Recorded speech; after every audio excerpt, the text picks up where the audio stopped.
Comment prier pour se libérer des réclamations? Bien-aimé, la première des choses que tu dois chercher avant de t'engager dans le combat spirituel pour te libérer des réclamations, tu dois d'abord chercher à connaître l'origine de ton combat. Pourquoi tu es réclamé? Il est dit que Israël est réclamé parce que Israël a désobéi à Dieu. Juge 1, verset 6. Israël a subi les réclamations à cause de la désobéissance. Donc toi, tu dois chercher à savoir pourquoi tu es réclamé. Est-ce que hier, tu étais malade, on t'a amené voir un féticheur, vous avez fait un engagement là-bas, signé un contrat là-bas, que quand tu auras la guérison, vous allez retourner avec des sacrifices et que finalement, vous ne l'avez pas respecté?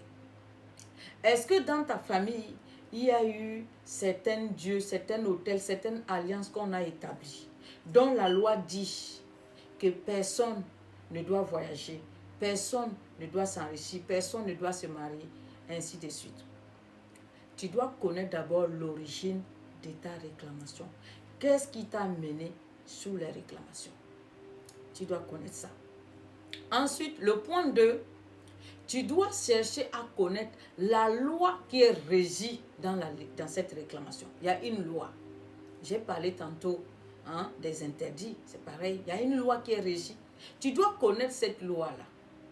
Quelle est la loi qui est rattachée à cette réclamation? Quel est le domaine de ta vie qui est réclamé? Pourquoi on te réclame ce domaine? Comprends que c'est là la loi, c'est là l'interdit. Pourquoi? Parce que ce que on est en train de te réclamer, si on te laisse entrer en possession de cette bénédiction, tu vas détruire certaines choses dans cette alliance-là, dans cet hôtel-là. Donc, on te réclame pour t'empêcher, bien-aimé, de prendre possession de cette bénédiction. Parce qu'elle est déjà livrée. Elle est déjà livrée. Elle est quoi? Déjà un gage qui a été livré.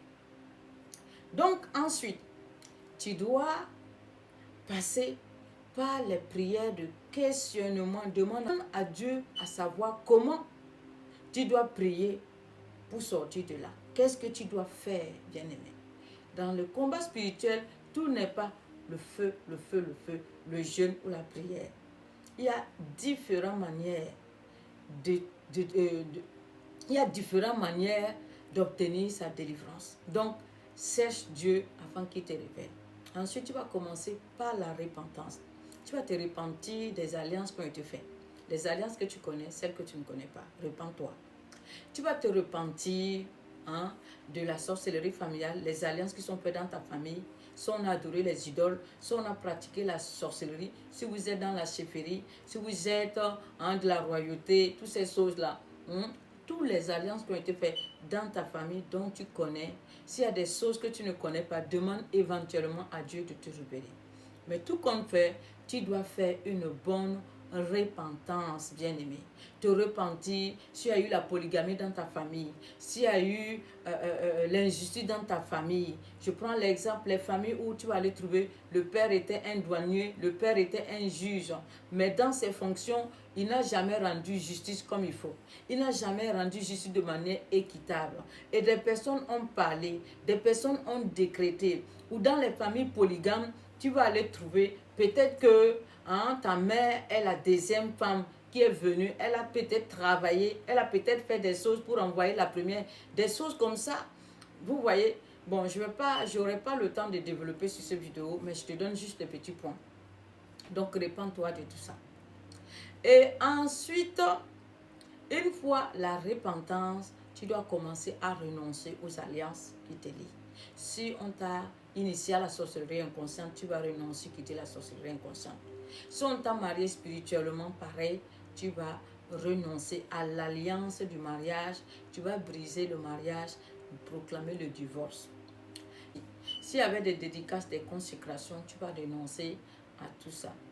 Tu vas quitter l'alliance et tu vas confesser Jésus-Christ dans ta vie. Tite chapitre 2, verset 14, il dit que il s'est livré pour nous, il nous a rachetés afin que nous devenions un peuple qui l'appartient. Donc tu peux t'appuyer sur ces versets pour proclamer ton identité en Christ et déclarer la décision de chaque alliance, plaider le sang de Jésus, demander au sang de Jésus de te racheter là où on te réclame d'une dette, que le sang de Jésus soit la rançon qui te libère. Et enfin maintenant, tu peux rentrer dans le combat spirituel. Après, tu vas briser les sanctions, les malédictions, les condamnations. Tu vas finir par reprendre tout ce que tu as perdu à cause des réclamations, les opportunités, tout ça. Tu vas bénir ta vie. Et puis, tu vas continuer dans la même lancée en entretenant une vie de prière et en vivant sainement. Tu dois vivre une vie de consécration. Tu dois abandonner tout ce qui est les choses que tu aimais hier.